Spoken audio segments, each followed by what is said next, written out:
Bonsoir à tous, voici les grandes lignes de l'actualité. Présence supposée de forces étrangères au Bénin, le gouvernement lève tout équivoque par la voix de son porte-parole.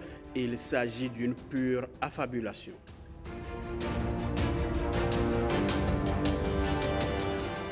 Un nouveau creuset pour les femmes leaders. Elles viennent de créer le REFEL Bénin, un réseau pour la solidarité et la promotion des femmes engagées.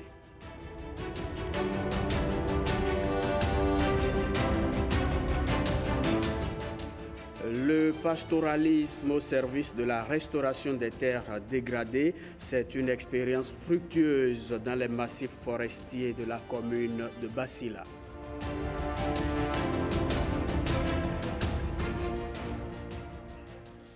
Ouvrons ce journal par un démenti formel. Supposée présence de forces militaires étrangères au Bénin, ce n'est qu'une fiction. Le porte-parole du gouvernement l'a réaffirmé devant la presse. Écoutons Wilfried Léandre Humbedji. Votre question sur une prétendue manifestation en vue d'exiger le retrait de notre pays de troupes françaises ou étrangères, je crois que là aussi, cela relève, à mon avis, d'un manque patent de sens, de responsabilité. Et j'assume les propos parce que ça est le cas. Et c'est faire le jeu de l'ennemi. L'ennemi, c'est celui qui, hier, le 16 janvier 2025, a répandu partout qu'il y avait coup d'État au Bénin, que le Bénin s'est arrêté. C'est le même ennemi qui répand qu'il y a base militaire française au Bénin, qu'il y a des bases étrangères au Bénin, alors que des responsables de premier plan, d'organisations syndicales ou politiques embauchent la même trompette, sans crier gare. Cela relève, à mon sens, de l'irresponsabilité et d'un défaut de patriotisme. Que les autres le disent pour régler leurs problèmes de politique domestique, parce qu'ils sont dans le dur. On peut encore le leur concéder, en considérant que ça leur passera, mais que les nôtres récupèrent cela et veuillent en faire leur commerce, c'est malheureux. Et c'est tricher sur le dos des Béninois, qui font déjà beaucoup d'efforts pour redresser leur pays, pour le reconstruire. C'est malheureux et nous devons le déplorer tous et le dénoncer avec vigueur. À l'heure où je vous parle, il n'y a pas de base militaire française ou de quelque autre nationalité au Bénin. Notre pays, à la différence d'autres qui l'entourent, n'a jamais eu d'accord de défense avec un pays étranger. Nous avons des accords de coopération militaire avec la Russie, avec la France, avec la Chine, avec les États-Unis, avec la Belgique et autres, comme d'autres. Mais nous n'avons jamais abrité de bases étrangères chez nous. Et ce n'est pas demain que nous allons commencer. Là où ceux qui les abritaient ont commencé à demander leur retrait. Ce n'est pas demain que nous allons nous faire le chemin inverse. Donc, dites à nos amis de cette confédération syndicale que c'est nul et non avenu et que ça ne vaut pas la peine. Il y a mieux à faire au Bénin. Face aux hommes des médias hier, le porte-parole du gouvernement est aussi revenu sur l'hommage prévu par les centrales syndicales aux militaires morts au front le 8 janvier dernier.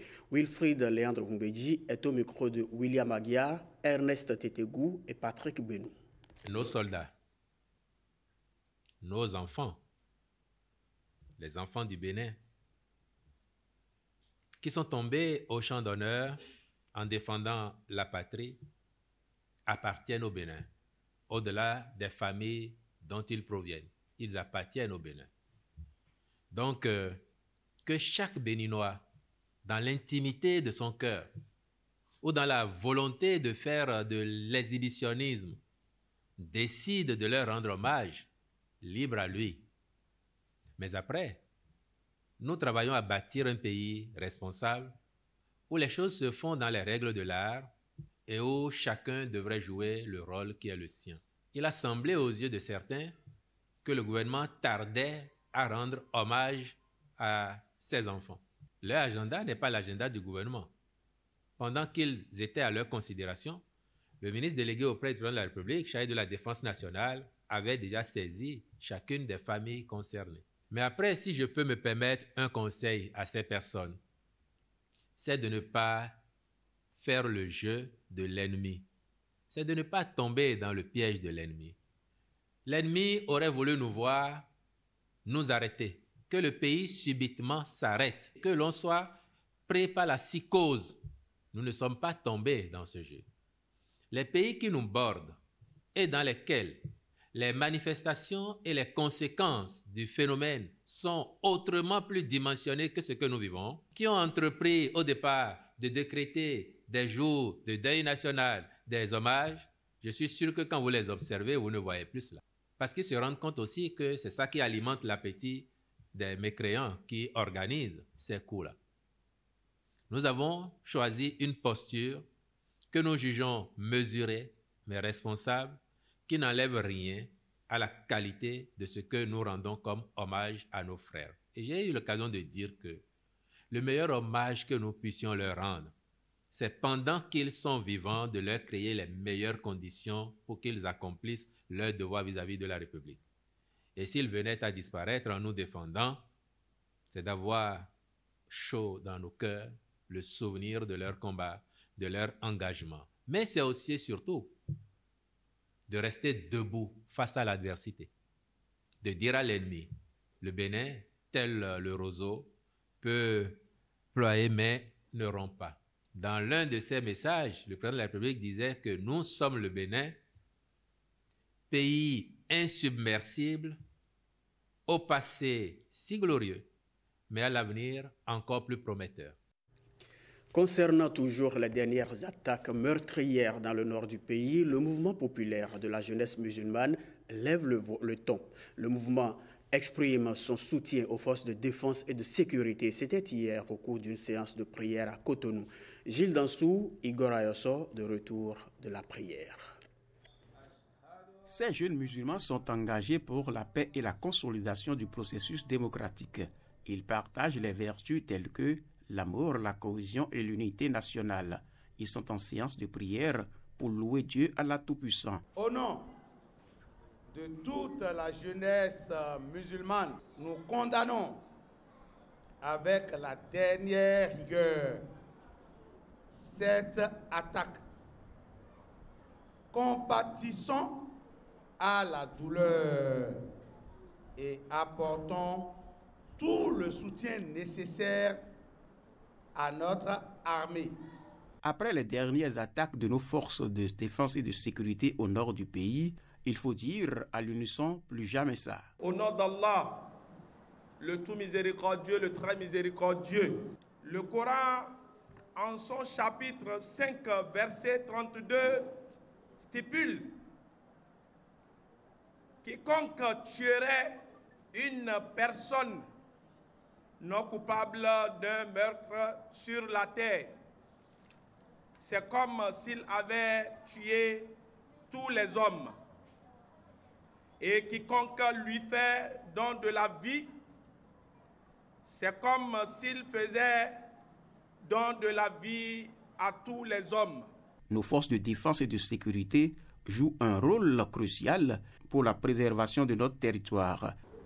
C'est avec une fierté que nous constatons la mobilisation de la jeunesse et d'une manière générale de tous les musulmans qui condamnent avec une dernière énergie les attaques barbares. Ensemble pour repousser l'ennemi et le traquer dans son dernier retranchement. Au chapitre politique, le bloc républicain accueille dans ses rangs un nouvel adhérent, et pas des moindres, Sylvanus Aïssi, ex-membre influent de FCBE à Cotonou, notamment dans la 16e circonscription électorale. Il a rejoint le cheval cabré aujourd'hui. C'est au détour d'une cérémonie au siège du parti BR à Cotonou. Marcel Arossi, Renaud Akapo, Ernest Tétégou. Il rejoint ainsi l'arène des associations dédiées à la cause féminine. Rifel Bénin, réseau des femmes leaders du Bénin, est né avec pour ambition de défendre les droits des femmes et porter la voix de celles réduites au silence. La femme, c'est la paix. c'est la joie, c'est le bonheur, c'est l'amour. Femme que je suis, j'ai toujours pitié de mes chères femmes qui ne sont pas heureuses dans leur ménage. Alors j'ai voulu rassembler ces femmes-là, à inonder le Bénin, à travailler, à apporter la paix dans les foyers, dans les ménages, dans les entreprises, pour qu'on puisse ensemble apporter la paix, qu'on cultive la paix au Bénin, et pourquoi pas hors du Bénin. Ce réseau est né dans l'intention de regrouper toutes les femmes qui ont l'idée et l'engagement de se mettre ensemble pour le développement commun. Et nous avons pour objectif de promouvoir l'égalité du genre.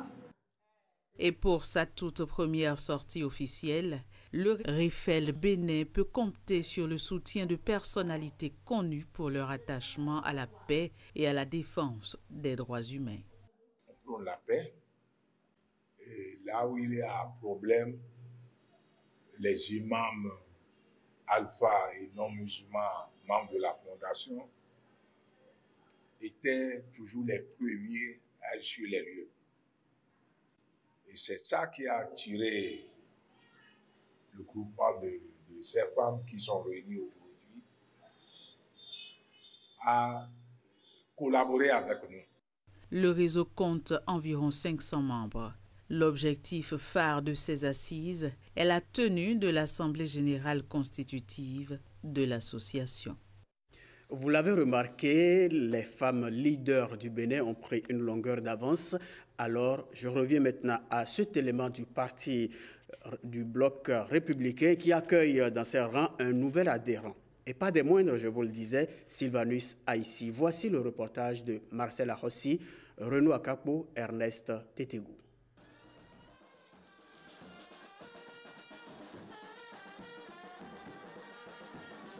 Depuis son départ des Fosses Cori pour un Bénin émergent en 2023, Sylvanus Aïssi semble avoir déserté le landerneau politique. Mais pour lui, il n'était question que de reculer pour mieux sauter.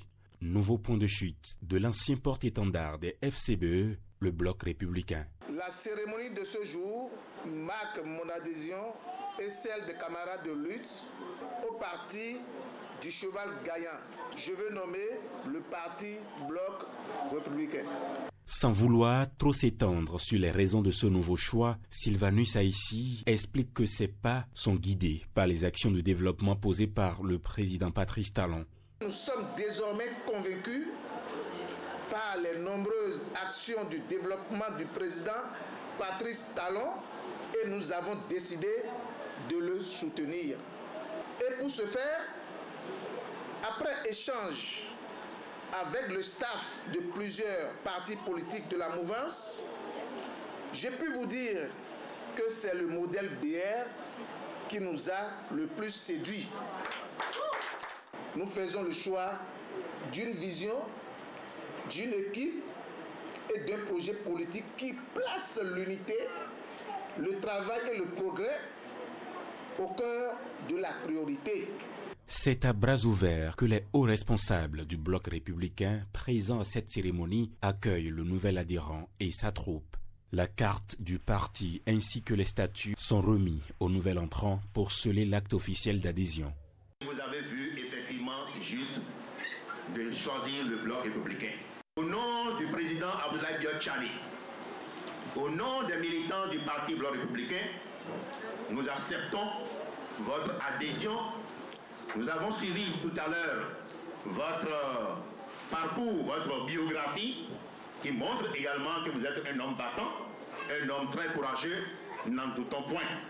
Et nous voudrions que vous vous apportez cette contribution, cette ferveur, ce courage pour pouvoir faire bouger encore les lignes au niveau du littoral en général et de la 16e circonscription électorale en particulier. Lors des élections législatives de janvier 2023, Sylvanus Aïssi fut candidat sous la bannière du parti FCBE dans la 16e circonscription électorale. Malgré son score de près de 5000 voix obtenu au décompte final, il n'a pas été déclaré vainqueur à cause du critère des 10% qui a frappé son parti.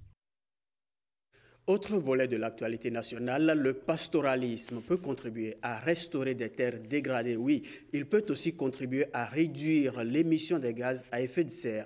Mais de quelle manière? Nestor Sella et Olviga Messan ont fait une immersion dans les massifs forestiers de la commune de Basila pour le savoir. Le pastoralisme, conformément à la loi 2018-20 du 23 avril 2019 portant Code pastoral en République du Bénin, est un mode de l'élevage fondé sur la mobilité permanente ou saisonnière du cheptel. Une activité qui permet d'assurer l'alimentation des animaux par une exploitation itinérante des ressources. Dans le déplacement de ces animaux, il arrive que dans les déjections des animaux, on retrouve des graines qui vont germer et qui vont venir enrichir la diversité des plantes des zones d'accueil. Évidemment, les défécations, les déjections animales vont concourir à relever le niveau de fertilité donc, du sol de cet agriculteur. Le mouvement du bétail dans les champs et sur les massifs forestiers est une source intarissable pour l'écosystème. Le pastoralisme peut aller de pair avec l'environnement. Les éleveurs qui ont leurs bêtes autour de nos forêts classées sont autorisés. Les différentes forêts classées au niveau du pays sont traversées. C'est pour ça qu'il y avait une loi qui a été prise qu'on appelle la loi sur la veine pâture, où après les récoltes, des éleveurs pouvaient venir faire paître leurs animaux sur ces espaces-là afin de fertiliser le sol. Le législateur, à travers l'article 8 de la loi 2018-20, a encadré l'exploitation des ressources naturelles. Toutefois, plusieurs conflits naissent entre éleveurs et agriculteurs. Et nous demandons aux uns et aux autres d'aller à l'amiable. Et lorsque les dégâts sont énormes parfois, nous appelons la TDA qui évalue les dégâts et pour que l'éleveur puisse dédommager le producteur dans une certaine mesure. Le code pastoral qui est là, je crois que j'attire l'attention des agriculteurs et des éleveurs à vraiment prendre conscience de ce qui est dans le code pastoral. Que ce soit s'il y a les couloirs de passage qui ont été tracés, et il faut que les agriculteurs respectent toutes ces normes qui sont dedans. Les éleveurs à leur tour, j'attire leur attention à ne pas recruter les bouviers mineurs. Les agents des eaux et forêts et les universitaires soutiennent que la réussite du pastoralisme passe par une bonne synergie d'action entre éleveurs et agriculteurs. Intelligence artificielle à présent, elle est au service des humains. Elle modifie les habitudes de travail dans plusieurs secteurs. Aujourd'hui, Ronald Robinson et Michael Noati s'intéressent à l'usage qu'en font les femmes. ChatGPT, un des nombreux outils les plus utilisés en matière d'intelligence artificielle générative. Les femmes trouvent en cet agent conversationnel et virtuel un expert multidomaine qui est de bons conseils. C'est mon plus grand ami actuellement. Par exemple, il m'aide à optimiser tout ce que j'ai à faire. Que ce soit du côté étudiant, mes activités, rendre plus autonome. C'est vraiment quelque chose qui vient vraiment soulager la vie des femmes. D'autant plus que des fois, quand on est souvent seul, laissé à nous-mêmes à la maison, il nous faut trouver des gens avec qui causer. Et l'IA répond fortement à nos besoins. Par exemple, si je veux préparer un repas que j'ai vu sur le net, il veut juste que j'ai le nom de ce repas-là, que je soumets à ChatGPT. Et ça me dresse tout l'astuce et comment est-ce qu'il faut faire. Qu'est-ce qu'il faut mettre pour un tel événement? Ça me donne un peu le dress code et j'essaie de me conformer. On n'a plus forcément besoin de trop réfléchir avant d'écrire nos tests. Ça nous permet aussi d'innover pour ne pas faire chaque fois les mêmes choses. Il y a ChatGPT que j'utilise beaucoup et qui m'aide, qui est surtout mon ami. Ça me permet déjà de ne pas m'ennuyer en termes de culture générale, en termes de développement personnel et de tout ce qui va avec. En termes d'information et de formation, par exemple, l'intelligence artificielle facilite la vie aux femmes, surtout face aux contraintes ménagères. J'avais une dame qui me montrait, regarde, l'intelligence, ce qu'on nous avait appris, ça m'a permis aujourd'hui de planifier la nourriture de la semaine avec les enfants. Et ça me permet en même temps de sortir les ingrédients. Donc tu sais déjà quels sont les ingrédients. Donc ça te permet, les femmes, ça me permet de gagner en temps. C'est comme tu as un mentor derrière ton ordinateur qui t'aide. Prends l'exemple de ChatGPT qui te permet de collecter les informations qui existent en quelques secondes. Tu as toutes les informations. Donc ça te permet d'être encore plus intelligent. Si tu sais utiliser les prompts, tu poses des questions et il te répond. Aide-moi à développer un plan pour mon business dans tel contexte. Ça te sort rapidement ça en quelques clics. Et tu profites pour l'améliorer. En marketing, ça t'aide à sortir des contenus que tu dois utiliser pour pouvoir mieux vendre. Et j'ai Image FX qui permet de générer des images tellement réelles. C'est artificiel. C'est vrai que la vidéo n'est pas encore venue, mais aussi ça permet de générer des musiques. C'est beaucoup plus utilisé en fait pour aider l'être humain à aller beaucoup plus rapidement dans des tâches en fait quotidiennes, que ce soit des tâches personnelles ou des tâches professionnelles. Ça permet en fait d'apprendre beaucoup plus rapidement, d'apprendre de n'importe où. Ça permet également d'avoir une vision beaucoup plus globale en fait de son champ d'activité. En matière d'assistance, l'intelligence artificielle reste une aide précieuse, mais ne saurait remplacer l'intelligence humaine. Du côté de Porto Novo, les dignitaires des cultes endogènes ont prié pour la paix et la cohésion sociale. C'était jeudi sous la protection de la Fédération des associations des cultes endogènes du Bénin. Vitis Aoré, Calvador Awanou nous apprennent que l'office religieux a été couplé à la célébration des 5 ans d'existence de ce creuset. Des prières de minuit sur la nation et pour le chef de l'État Patrice Talon à cette grand-messe des hauts dignitaires des cultes endogènes réunis à Porto Novo. Une atmosphère de prière qui offre également du spectacle autour des valeurs culturelles et artistiques béninoises. Chants, louanges et autres animations accompagnent cette grande nuit des dignitaires. Cette initiative de la Fédération des associations des cultes endogènes du Bénin, FACEB, est à sa 2e édition.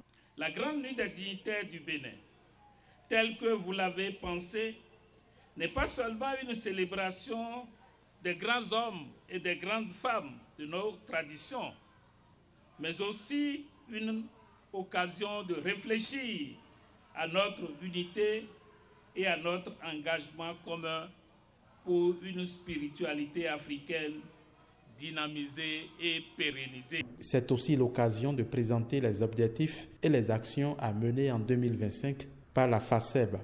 Sauvegarde du patrimoine, dialogue interreligieux, formation à savoir traditionnel et soutien au tourisme culturel.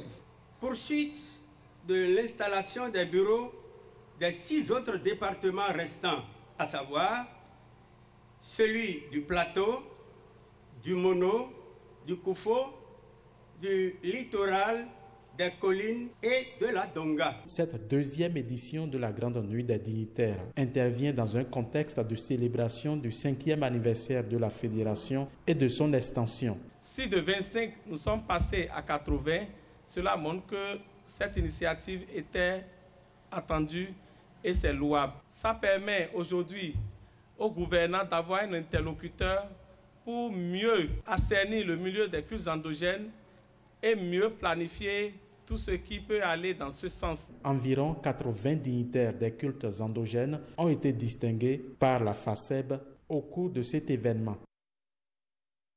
Culture encore, Joswani Terry parcourt le Bénin depuis quelques jours. Il est spécialiste de la musique afro-cubaine, précisément du jazz latin. C'est un musicien de renommée internationale, porteur de plusieurs projets pour consolider les liens entre sa terre natale, Cuba, et le Bénin. J'ai essayé de faire avec un disque que je te fais j'ai enregistré, s'appelle New Throne King, que c'était la tradition musicale de Cuba de Savalou.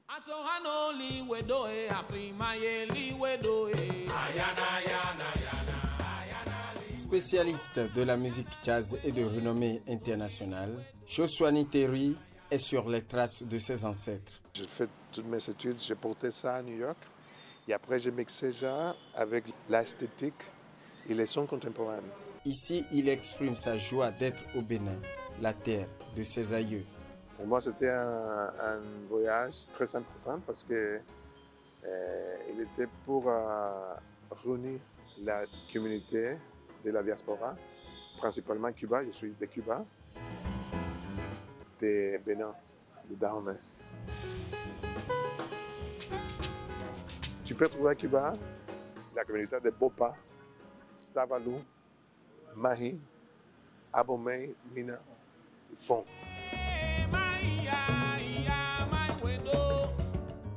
Mais même à Kiva, comme je disais avant, on vénérait les mêmes divinités. Ablekete, Hebioso, Hoho, Asohano, Mase, Sokbo, Odairo Wedo. J'ai commencé un projet différent. Un projet que c'est les cantates de jazz, un projet que c'est le projet sur la tradition musicale qui venait de Bénin et d'Ahomey. Un autre projet que c'est un projet plus de musique classique. C'était un trio, cello, saxophone et piano. Un autre projet, une tradition culturelle de la région de Villa Clara. C'était en région centrale au pays. C'est une tradition qui commençait avec la messe de minuit à la fin d'année. De mère d'origine fon d'Haïti, de papa Yoruba de Cuba et visionnaire, il fait montre d'une virtuosité à nul autre pareil. Et le jazz, c'était le véhicule qui permettent l'improvisation. C'est la composition dans l'instant. Il ouvre la porte pour des traditions musicales différentes. Jouant habituellement en quartet avec 3 autres musiciens, saxophoniste et percussionniste pétri de talent. Comme tout musicien, le piano est son instrument de composition.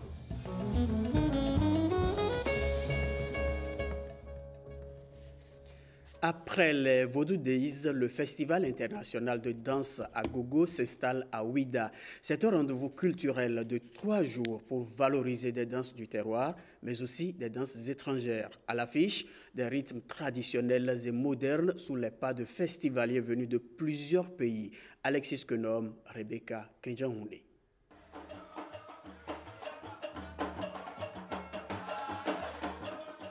Un tableau artistique aux couleurs du drapeau national pour lancer les festivités.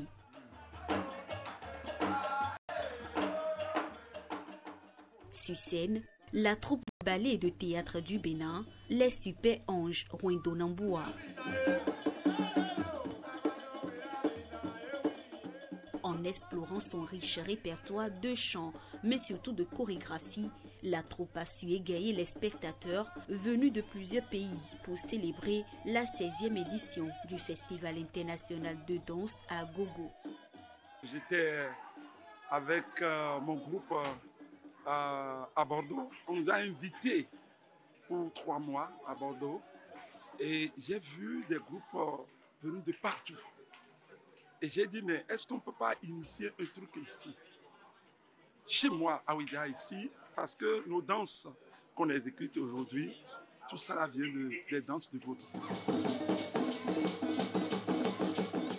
Depuis 2010, le Festival international de danse à gogo valorise le patrimoine culturel béninois et à travers cet événement, plusieurs danses africaines et européennes sont révélées.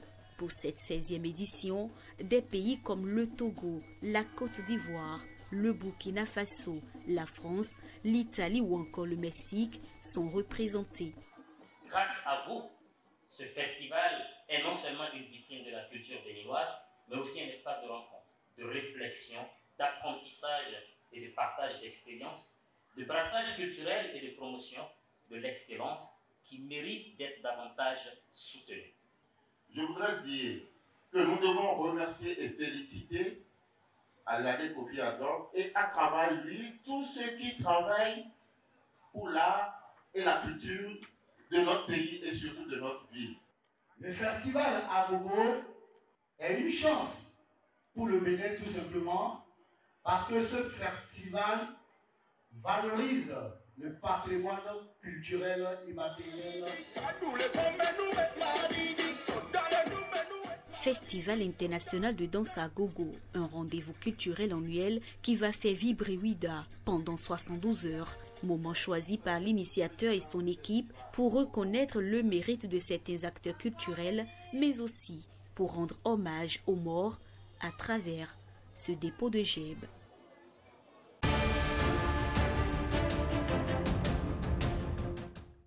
Le monde en bref, pour finir, Arnaud Adadja nous conduit en Tunisie où la libération de l'opposant Tabir Moussi est au cœur des préoccupations. Cette information est suivie d'autres nouvelles que je vous invite à découvrir.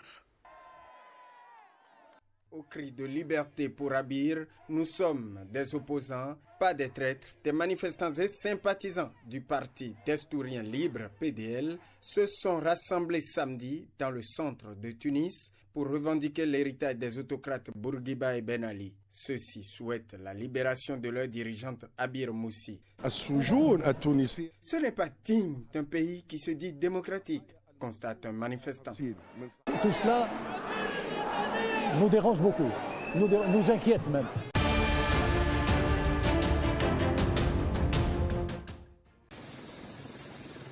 Cinq hélicoptères et une dizaine d'ambulances ont été mobilisés pour évacuer les accidentés de ski du nord-est de l'Espagne. L'accident s'est produit samedi. Au moins 9 de ces blessés sont dans un état grave, indiquent les premières sources. Un jeune témoin des faits dit avoir vu un câble du mécanisme du télésiège d'Aragon sauter. Soudainement, les télésièges se sont mis à rebondir et les gens ont volé, explique-t-il. Pour l'heure, une trentaine de personnes voient leur pronostic vital non remis en cause.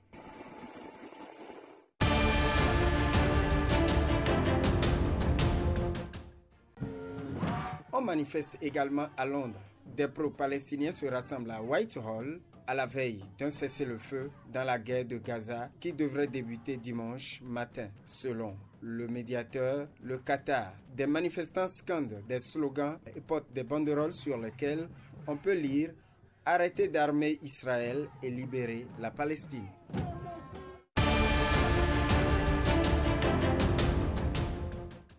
C'est la fin du journal. Merci de votre aimable attention.